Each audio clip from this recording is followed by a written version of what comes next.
mire lo que tenemos nosotros. Un gran sumo sacerdote, primero en su clase. Como lo decía antes, no hay otro superior a él, bendito sea el nombre del Señor para siempre. Pero un gran sacerdote dice que traspasó los cielos. Oiga, si usted lee la historia judía, la historia de Israel, hubieron muchos sumos sacerdotes, ¿o no? Amén. Muchos. Anás, Caifás, qué sé yo, tantos. Pero ninguno, después que murió, resucitó. ¿O hay alguno que haya resucitado? Se preparan para celebrar la Semana Mayor. ¿No es verdad? Esa es una celebración tradicional de la Iglesia Católica. Y el día Viernes Santo, que le llaman ellos. Pero nosotros sabemos que todos los días son santos. No hay un día que no sea santo. Porque los días, incluso el tiempo fue hecho por Dios. Y Dios es santo. Y todo lo que Él hace es santo. ¿No es verdad? Nosotros también somos santos. Entonces se preparan de que para el Viernes Santo y lloran, hipócritas, bendito sea el nombre de Dios. Hasta lloran. Y oiga, y antes había que amar respeto dentro del mismo catolicismo por ese día. Antes ni se bañaban.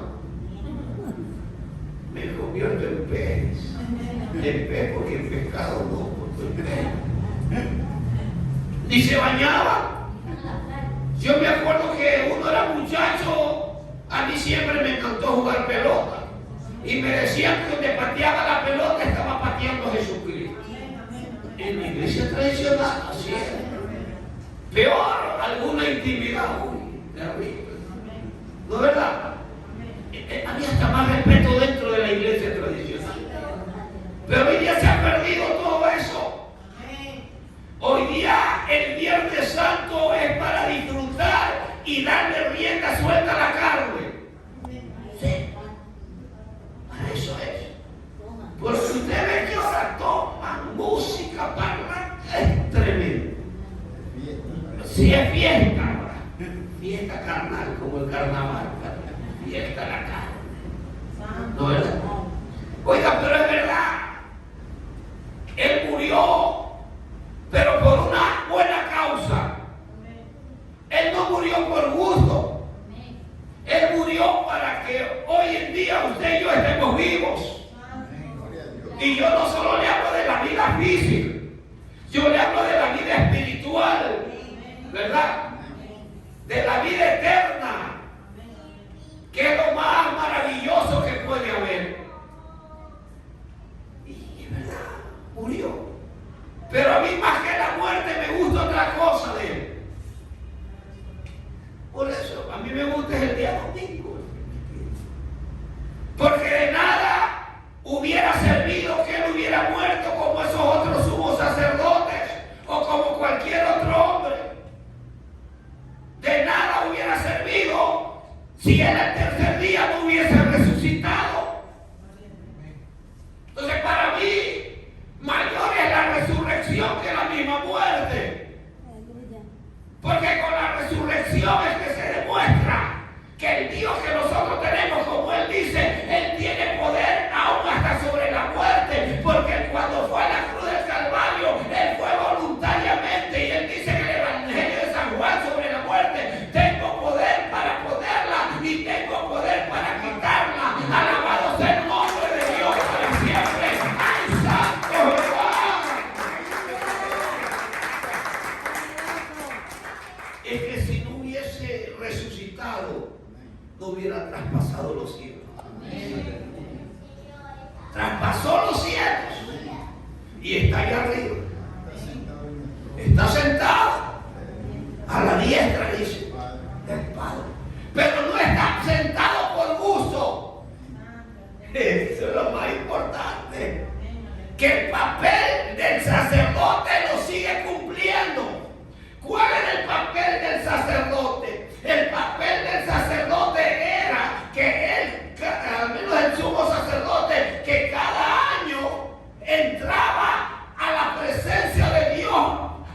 lugar santísimo a ofrecer primeramente holocausto, sacrificio por él y después por el pueblo.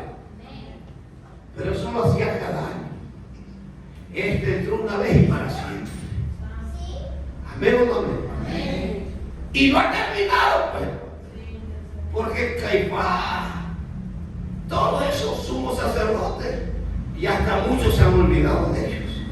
¿Sí o no? Ni los recuerdan. Pero el de nosotros está vivo. Alabado sigue el nombre. Y sigue vivo y sigue cumpliendo con el ministerio sacerdotal. Porque él sigue intercediendo, velando, mediando por usted y por mí. Amén o no amén. Entonces, él es el único.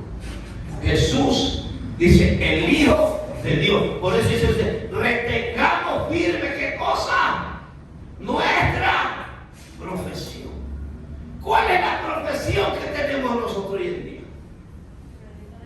El Evangelio. Esa es nuestra profesión. El Evangelio. Amén o no amén. Esa es nuestra profesión. Pero dice, mantengamos firme nuestra profesión. O sea, mantengámonos firmes en este camino. Pase lo que pase, venga lo que venga, no te muevas porque hay una esperanza viva reservada para la iglesia allá arriba en los cielos. Alabado sea su nombre. No te muevas. Mantente firme. En tiempo de prueba o en tiempo de que estés pasando cualquier problema, así no sea prueba de parte de Dios.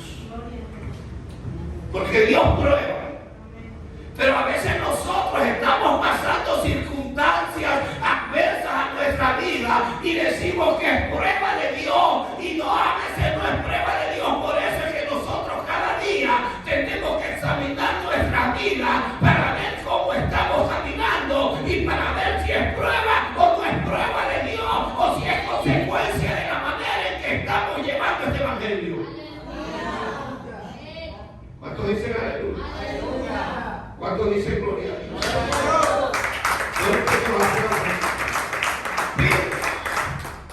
No te muevas.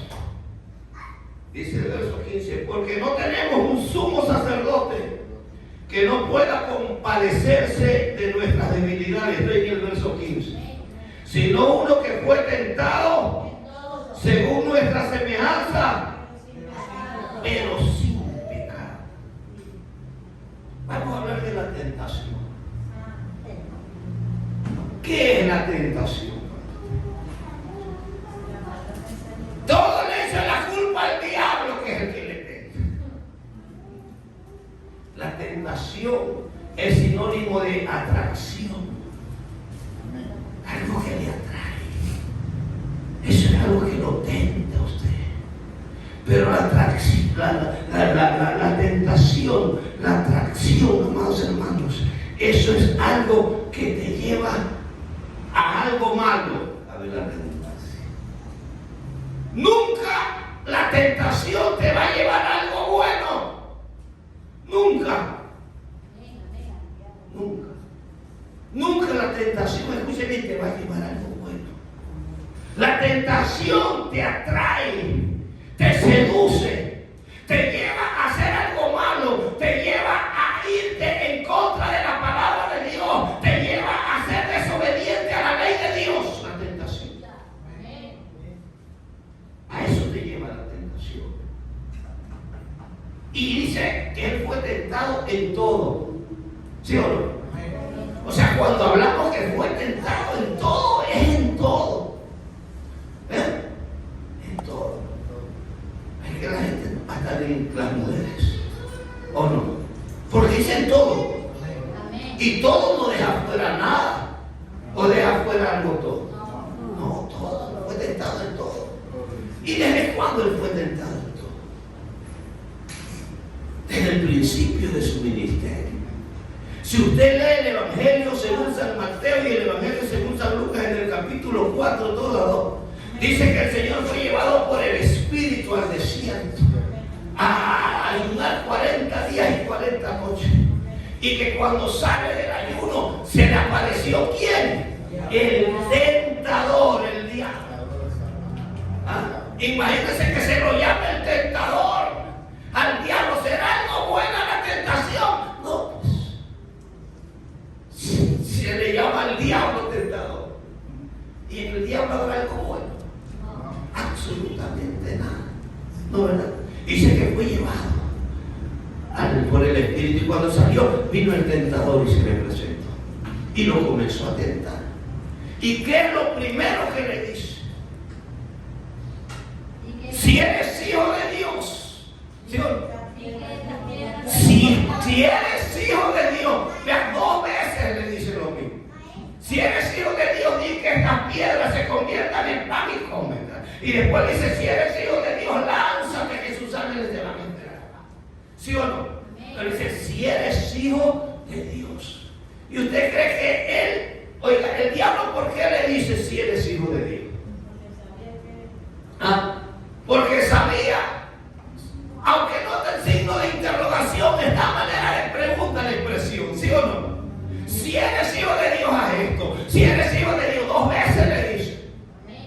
Es que él, oiga, hasta el día de hoy, él no acepta que Cristo era carne. ¿O no?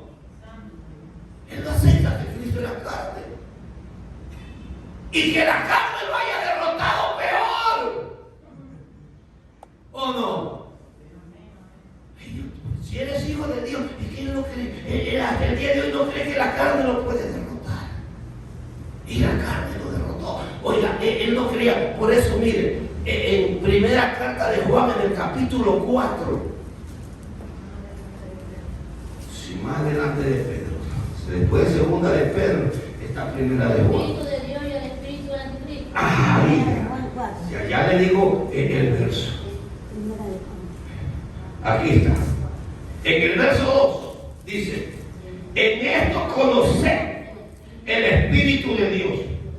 Todo espíritu que confiesa que Jesucristo ha venido en carne, ¿es de qué? El que confiesa que Jesucristo ha venido en carne es de Dios. Amén o no amén. Y todo espíritu que no confiesa que Jesucristo ha venido en carne no es de Dios. Y este es el espíritu del anticristo. Es que él no acepta que fue derrotado en la carne. ¿Ah? Él no acepta. Por eso le dice, si eres. ¿Y en qué lo tenta primero? En la carne. ¿O no? Porque le dice, sí, come. ¿Sí o no? Si nosotros aquí en medio ayuno y no sabemos cómo salir a comer. Acá ya estamos que pensamos. A veces estamos en el ayuno, pero estamos pensando que ir a comer de aquí. 40 días sin comer. Y lo primerito es la carne. ¿Ah? ¿Sí o no? Y después lánzate. Él pensaba que si se lanzaba se moría. O sea, el diablo que se iba a morir. Pero él sabía que él lo podía hacer y se podía lanzar. Pero en la carne, ¿cuántos se quieren morir aquí? ¿Sí o no? La carne no quiere morir, pues. ¿O usted se quiere morir? Bien, nadie se quiere morir. En la carne. Y después de la carne va lo espiritual. Porque la carne es terrible. Entonces, como ya no pudo la carne, entra lo espiritual. Y le dice, mira, se lo lleva a los altos y le enseña la gloria del reino terrenal. Toda se lo mostró y le dice, mira, toda en la tierra es su gloria, todo eso a ti te lo doy. ¿Sí qué? Si postrado me adorares. Y entró a lo espiritual. Porque eso es lo que él quiere, pues. El tentador quiere que tú a él lo adores. Pero nosotros sabemos que el único digno de toda gloria, alabanza y adoración es el Dios de los cielos. A nosotros no podemos adorar a nadie más, sino al Dios eterno y todopoderoso. ¿Ah?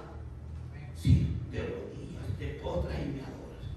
Pero ¿qué le dice el Señor? No, siempre con la palabra, porque escrito está. ¿Sí o no? Solo a tu Dios adorarás y solo a Él servirás. Y en todo con la palabra. Come, no, porque escrito está que no solo de pan vivirá el hombre, sino de toda palabra que sale de la boca de Dios. Entonces, oiga, es tremendo. ¿Qué es primero? ¿Los milagros o la palabra? La palabra, si no hay palabra no hay nada. ¿Sí o no? Si a la misma madre, cuando en la boda de Caná, le dice, oye, le dice, mira, se acabó el vino. Y le dice, mujer, ¿qué tienes conmigo? Todavía no ha llegado mi hora. Antes de los milagros, la palabra. Antes, el primero enseña. ¿Para qué nosotros? ¿Verdad? Pero no era la hora, pero después de un rato llegó la hora, porque todo es en el tiempo de Dios. Todo es cuando Dios quiere. Esto no es cuando yo quiero, cuando usted quiere que pastor predique esto, que pastor haga esto, que pastor que yo hago, que yo digo, que yo no. Dios tiene que ser siempre en todo. Para nosotros, alabado sea el nombre de Dios para siempre. Dios es el que constituye, Dios es el que hace. Y después, la Biblia dice que ese fue el primer milagro que hizo en la boda. Pero primero es la palabra. La palabra. Entonces, ya desde el principio él fue tentado.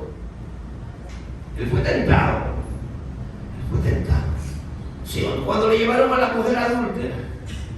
¿Sí o no? Él estaba, dice, fuera del templo sentado escribiendo con el dedito en tierra. ¿Quién sabe qué es lo que escribía? Yo hasta ahorita no lo sé, nadie lo sabe. Si se lo revela a alguien algún día, gloria a Dios, porque así es Dios. Él hace como Él quiere, ¿no, verdad? Pero llega y dice, maestro, mire, todavía lo reconocen como maestro. Hemos traído aquí a esta mujer que fue hallada en pleno acto de adulterio. La vamos a apedrear, ¿qué dices tú? Pero si hasta lo están reconociendo como maestro, imagínense. La ley de Moisés dice que tiene que morir apedrada. Sigue escribiendo el libro, ¿no, verdad? Pero él conocía la ley, pues. Antes de hacer algo hay que conocer la ley. Tenemos que conocer esta palabra. Pero la ley de Moisés mandaba que ambos tenían que ser muertos a pedra. ¿Sí o no? Pero ¿para qué la llevaron? Para tentarlo. Para ver si él cumplía o no cumplía la ley. Y una de las mayores cosas que nosotros debemos tener en cuenta es que esta ley no la podemos pasar por alto. Nosotros no podemos ser como los asambleístas. ¿Sí o no? A eso no les interesa la ley, les interesa la política nada más. Nosotros la ley no. La ley dice que los dos tienen que morir. ¿Dónde está el hombre? No está. Por eso le dice a él. El que usted, que esté libre de pecado, que tiene la primera. No puede. Y siempre andaban los fariseos, los escribas tentándolos. Para tentarlo le preguntaban quién es nuestro prójimo. Hasta en la cruz del Calvario fue tentado. ¿Sí o no? Eres el hijo de Dios, sálvate, bájate de ahí. Sálvate a ti mismo, sálvanos a nosotros hasta ahí, hasta el último momento. O sea, el tentador siempre va a estar. Pero ya nosotros debemos dejar de echarle la culpa solo al tentador. La tentación es algo que te lleva a hacer el mal, a desobedecer la palabra. No creas que solamente el tentador es que una mujer como 90, 60, 90, así. No creas que solo eso es tentación. No. Toda cosa que te seduce y te lleva a no obedecer la palabra es tentación. Y a mí no es el diablo. Miren, vamos a Santiago. En el capítulo 1. Después de Hebreo sigue Santiago. ¿Está conmigo? En el verso 13, 1:13.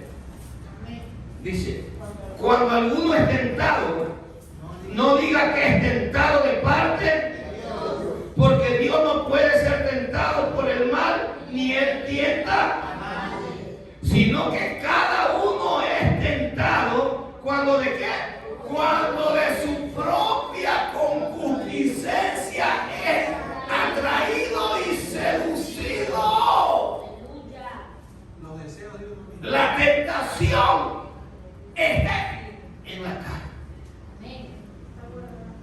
Sí, ¿cómo que dice? ¿Alguno que? Cuando alguno es tentado, no diga que es tentado de parte de Dios, porque Dios no puede ser tentado por el mal, ni Él tienta a nadie, sino que cada uno es tentado cuando de su propia concupiscencia es atraído y seducido. La tentación, o sea, tú la llevas en tu carne. ¿Sí o no? O sea, claro, te lleva al mal. Oiga, así como le digo yo siempre que el hombre es el arquitecto de su propio destino, ¿sí o no? Uno es el que elige, uno es el que coge. Así como Dios es un caballero, para que uno elija, así mismo el diablo te puede tentar, pero Él no te obliga a cometer el hecho ilícito, sino que es uno mismo. ¿Qué pasó en el huerto del Edén en Génesis capítulo 3 verso 6? ¿Qué hizo? El tentador estuvo ahí, pero ¿qué dice? Que Eva dice que vio que el árbol era agradable, que era bueno para comer y codiciado para alcanzar sabidurías. ¿Dice o no dice eso? Amén. Y vio la mujer que el árbol era bueno para comer y que era agradable a los ojos. Y el árbol codiciable para alcanzar. sabiduría. ¿Y quién? Estuvo la serpiente con un cuchillo. Estuvo la serpiente con una pistola. Estuvo la serpiente diciendo, si no haces eso te mato. No. Ella vio. Y la concupiscencia se le levantó. Y lo hizo solito. Y le trajo consecuencias o no le trajo consecuencias. Fueron echados fuera del huerto. Fuera del huerto. Se alejaron de Dios. Porque la muerte espiritual es eso, es apartarte de Dios. ¿Sí? Esa es la muerte espiritual. Dejar de tener relación, comunión con Dios. Y ahí dice en Génesis 3 mismo, el versículo 24, creo que ya por último, que fue echado fuera. Echó pues fuera el hombre y puso al oriente del cuarto de Edén querubines y una espada encendida que se revolvía por todos lados para guardar el camino de la vida. Para guardar el camino de la vida. Entonces ellos, oiga, esto no es como la gente dice que pecaron a Adán y Eva porque comieron el fruto prohibido, la manzana, y uno dice que porque tuvieron relaciones. No fue la relación sexual el pecado, porque cuando Dios lo formó al hombre, lo primero que le dijo fue multiplícate, llena la tierra. Imagínese usted, ¿la verdad? Ahí lo que fue que la carne se le levantó a ellos para desobedecer a la palabra de Dios, seducida, atraída por lo que vio en su carne, y vinieron las consecuencias. Estamos en Santiago capítulo 1. Léame el siguiente versículo.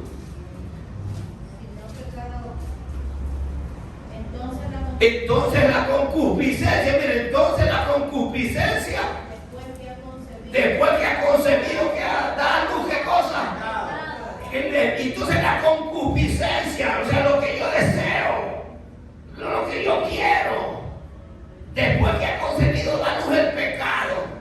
Y el pecado, después de haberse ejecutado, por decir esa palabra al hebreo que dice que da luz, muerte. Concibió, ¿no verdad? Primero concibió en la concupiscencia, concibió el pecado. ¿Y el pecado qué hizo? ¿Qué dice? Da luz al pecado. Y el pecado, siendo consumado, Sí. da luz a la muerte. ¿Cuándo es consumado? Cuando usted hace lo que su carne quiso. Cuando ejecuta lo que tiene que hacer.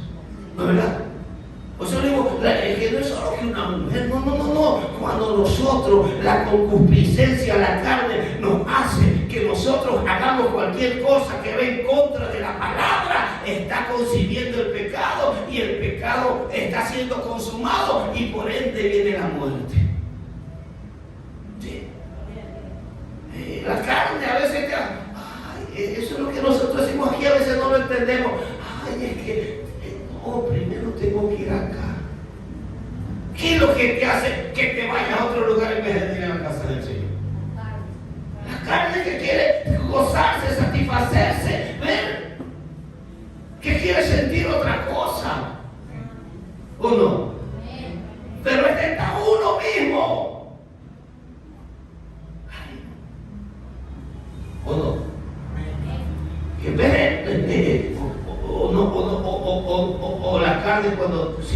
que tienes que congregar y no congregas, que es la carne, porque la carne, ay, no, que me quedo en casa, ay, no, entonces es la carne la que te atrae, la que te seduce, la que te dice quédate, la que te dice no vayas al culto de alabanza, alabado sea el nombre de Dios.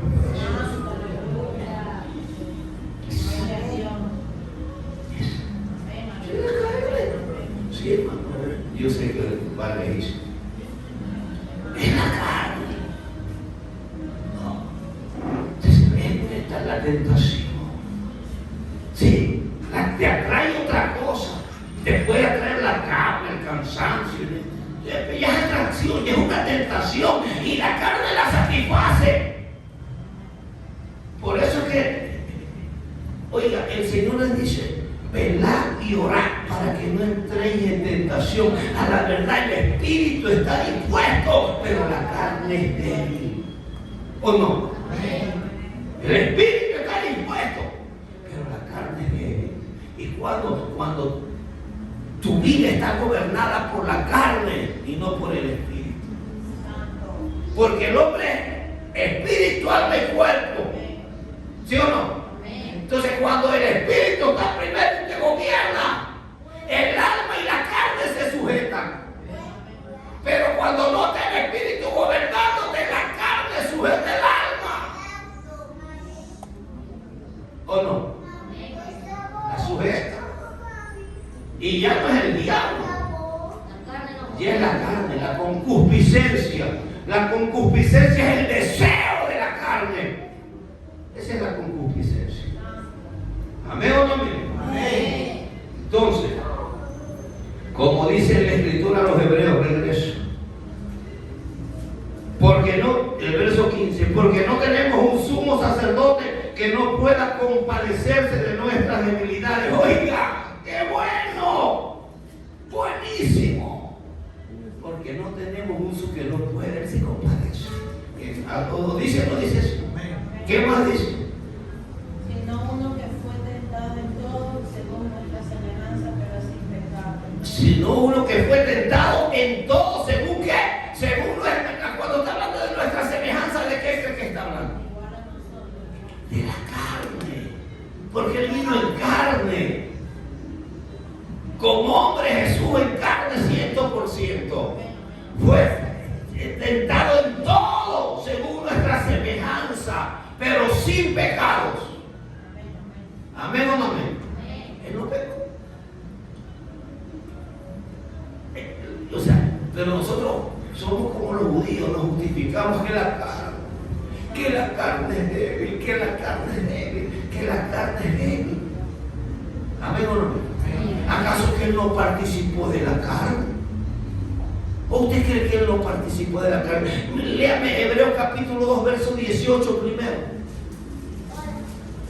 Pues en cuanto él mismo padeció siendo tentado, es poderoso para socorrer a los que son tentados. Por cuando él mismo padeció siendo tentado, es poderoso para socorrer a los que son tentados. O sea, cuando te tienen esos deseos, cuando está la tentación, ¿qué es lo que tienes que ir a dónde? A Cristo, pues. Cuando él mismo padeció, ¿usted cree que él no padeció? Si era carne. Y ya me imagino esa Magdalena de haber sido la que se le paseaba a él. ¿Sí o no? La María también, la hermana de Lázaro. ¿Sí o no? Oiga, es que en las iglesias pasa eso, ¿sí saben? A veces la tentación, y digo así, conozco bastantes casos, que las mujeres se enamoran de los pastores, se enamoran de los evangelistas, y son más feos a veces. Sí, conozco hermanas que son bien bonitas y se enamoraron de un feo, porque no se enamoran del hombre, sino del ministerio. El diablo la lleva a eso para hacerlos caer. ¿Usted no ha visto, hermano? Yo no soy guapo ni nada, ¿no? Pero hay otros que yo voy y andan con una que hasta envidia le da uno a veces. Pues se enamoran del ministerio. Y ahí sí es el diablo que la seduce. ¿Que para qué? Sí, va a hacer caer, así como quería hacer caer al Señor. De la carne. Pero Él es poderoso. Por eso es que a Él tenemos que ir. No es que conforme a nuestra semejanza padeció. Léame ahora el versículo 14, retroceda ahí en el mismo capítulo del 2. Así que por cuanto los hijos participaron de carne, Así que por cuanto los hijos participaron de carne y sangre, Él también participó de lo mismo, para destruir por medio de la muerte al que tenía de la muerte. Esto es al diablo. Por cuanto los hijos participaron de carne y sangre, Él también participó de lo mismo, porque Él lo derrotó aquí en la tierra en carne. Alabado sea el nombre de Dios para siempre, para derrotar al que tenía el imperio de la muerte. Con la muerte lo derrotó. Yo me acuerdo que cuando estaba en segundo año en la Facultad de Jurisprudencia y Ciencias Sociales y Políticas, el profesor de Código Civil se llamaba el doctor Alfonso Luz Yunes. Y una de las axiomas primerita que nos enseñó dice: mire, en derecho las cosas se deshacen como se hacen.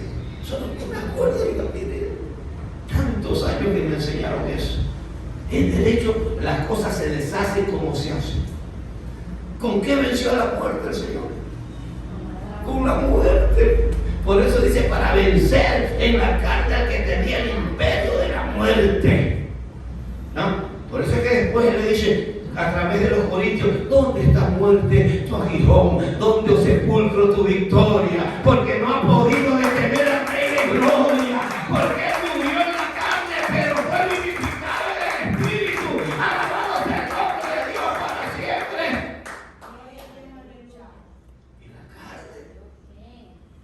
Y la carne. O Pablo por gusto escribe a los Romanos en el capítulo 8, verso 3. Mire lo que dice: porque lo que era imposible. ¿Así dice o no dice? Porque lo que era imposible para la ley, por cuanto era débil, por la carne, ¿por qué hizo Dios? Dios envió a su Hijo en semejanza de carne de pecado. ¿Y por qué? Y por causa del pecado para condenar al pecado. ¿En qué venció Él? Pues y el diablo no acepta eso. Pues si eres hijo de Dios, no creía que en la carne sí se puede. En la carne se puede. Nosotros, es que la concupiscencia está vivida. ¿O no? La carne está viva, pero sí se puede. Todo tenemos. Hay tentación de afuera y hay tentación de adentro. ¿O no?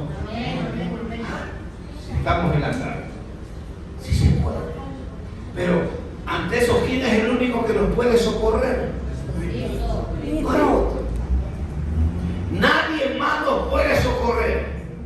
Por eso dice: acerquémonos pues confiadamente ¿a qué? Al trono de la gracia para hallar misericordia, el oportuno socorro. La gracia, ¿quién es? Cristo. Si Él padeció, pero es poderoso, dice, para socorrer. Entonces, cuando nos está pasando algo, ¿a quién tenemos que ir? A la vecina, a la mejor amiga, al yunta, al pana. A ese va. A Felipe de la Fe, que le lean las cartas, el tarot, que el cigarro. No, a Jesucristo.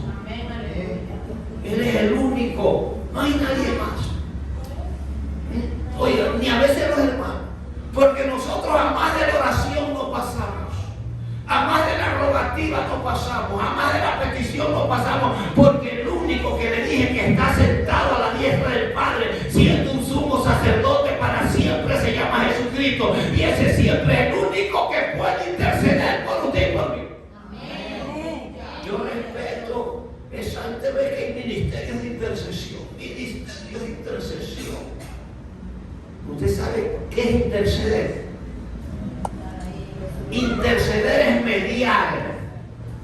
mediar para hacer que algo, si sabe que la intercesión y la mediación es lo único que tiene como propósito y objetivo reconciliar algo.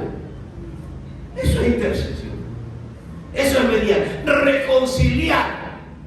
¿Y quién es el único que puede en el mundo reconciliar al hombre con el Dios de los cielos? Jesucristo. No hay otro intercesor, no hay otro. No hay otro. Ministerio de intercesión. Mire lo que dice Pablo a Timoteo en la primera epístola del capítulo 2.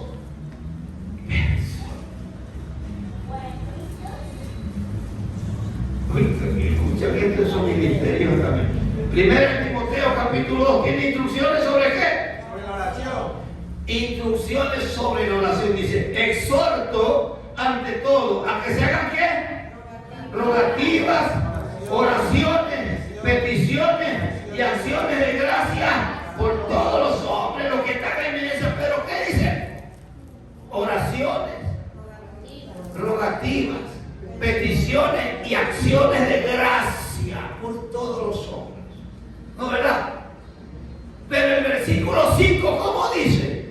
Porque hay un solo Dios. Porque hay un solo Dios y un solo ¿qué? Mediador entre Dios y los hombres. ¿Quién? Jesucristo, hombre, un solo Dios y un solo mediador, un solo intercesor, no hay otro. Alabado sea el nombre de Dios para siempre. Por eso es que Juan también en la primera epístola del capítulo 2, verso 1 dice claramente: hijitos míos, estas cosas os hablo, os digo, os he dicho para que no pequéis. Y si alguno hubiese pecado, ¿qué pasa? Abogado tenemos para con el Padre. ¿A quién? A Jesucristo el justo. No hay otro. Alabado sea el nombre de Dios para siempre. No hay otro. Jesucristo se llama. Jesucristo se llama. Y ahora lea Romanos 8:34.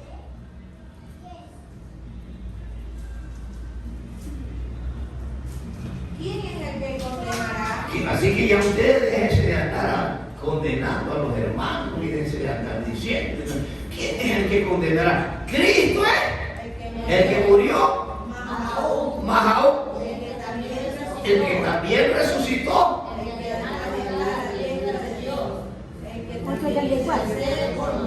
8:34. El que también ¿qué hace? No puedo. Oiga, ese ministerio se lo ganó él, pues. Ese ministerio ningún hombre se lo ha ganado. Por eso él está intercediendo ante el Padre, porque él pagó un precio, él dio su vida. O sea que a la higuera corta no. ¿Sí o no? Así mismo con nosotros ya no, espérate, yo pagué por él también. Por eso es que a veces nosotros hacemos cosas que ya no deberían alcanzar misericordia ni gracia, pero él está intercediendo. Yo doy la vida, yo te pido por él. Alabado sea el nombre de Dios para siempre. Hacemos cosas que a Dios no le agrada, pero no somos consumidos porque él está allá arriba intercediendo. Tenemos un gran sumo sacerdote que se compadece, sí se compadece de nosotros. Alabado sea el nombre del Señor para siempre. Es el único que se ganó el derecho para poder mediar, interceder y para poder reconciliar al hombre con Dios. Nadie más lo puede reconciliar. Yo puedo orar, pedir, rogar. Eso es algo, pero interceder es imposible. Es un derecho ganado por Jesucristo, porque Él dio su vida, Él pagó un precio. Alabado sea el nombre del Señor para siempre. Entonces voy a ir a Hebreos, capítulo 7, verso, desde el 24 le leo. ¿Está conmigo? Hebreos 7:24. Mas por cuanto permanece Para siempre. tiene un sacerdocio, Inmutable. es el único. Dígame usted, ¿cuál otro sacerdote está en pie? ¿Cuál? ¿por cuanto qué? Por cuanto permanece para siempre. Tiene un sacerdocio sacerdocio? O sea, ¿para qué es el sacerdocio? Para interceder, para mediar. Para eso el sacerdocio es inmutable, es para siempre. Entonces el verso 25, ¿qué dice? Por lo cual puede también salvar perpetuamente. Por lo cual puede también salvar perpetuamente A los que por él se acercan a Dios. a los que por él se acercan a Dios. Viviendo siempre para interceder por ellos. Viviendo siempre. Por eso es que le digo, él no ha terminado su trabajo sacerdotal, él todavía sigue viviendo siempre para interceder por nosotros. No le solo por ellos, por nosotros. Porque ese es el papel del sacerdote: interceder, mediar. Oiga, si no fuera por él, yo hubiera sido consumido hace tiempo de esta tierra. Bendito sea el nombre. Él es ningún otro, solo Dios puede interceder. ¿Sí o no? Amén, amén. Sí. Ahora no está él aquí, pero ¿quién más intercede por nosotros? ¿Algún otro hombre? Si usted lee Romanos capítulo 8, vaya a ver quién. No lo dejaré huérfano. Es necesario que yo me vaya. Pero ese va a venir. Y ese también cumple ese papel. Porque es Dios. Romanos capítulo 8, ya llego yo. Téngame un poquito de paciencia, ya nos vamos. Verso 26, ¿qué dice? Y de igual manera el Espíritu nos ayuda en nuestra debilidad, pues que hemos de pedir como conviene. No lo sabemos, pero el Espíritu mismo intercede por nosotros con gemidos indecibles. ¿Quién más? El Espíritu Santo. El Espíritu Santo intercede por nosotros. No sabemos cómo pedir, pero ahí está el Espíritu Santo, que es Dios. ¿Sí? Y ya Jesús está como Dios también. ¿O no? Como hombre hizo lo que tenía que hacer. Pareció en la carne. Vino, Dios lo envió en semejanza de carne. A consecuencia del pecado, para vencer al pecado en la carne, participó de carne y sangre como nosotros. ¿Ah? ¿Pero para qué? Para que nosotros alcancemos esa misericordia. Por eso dice el verso último que leímos de Hebreos, en el capítulo 4 creo que fue que partimos. El último que leímos, ¿cuál es? Acerquémonos. Sí. Acerquémonos pues confiadamente. ¿Para qué? Para alcanzar misericordia.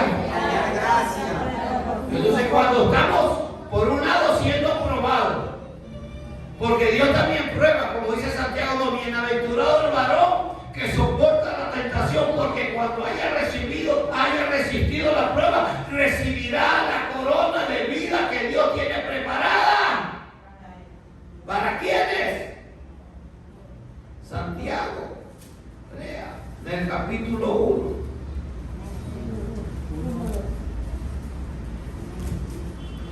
No sabe qué versículo, el anterior a lo que leímos de Santiago.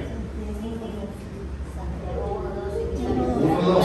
Bienaventurado el varón que soporta la tentación, porque cuando haya resistido, recibirá ¿qué cosa? La corona de vida.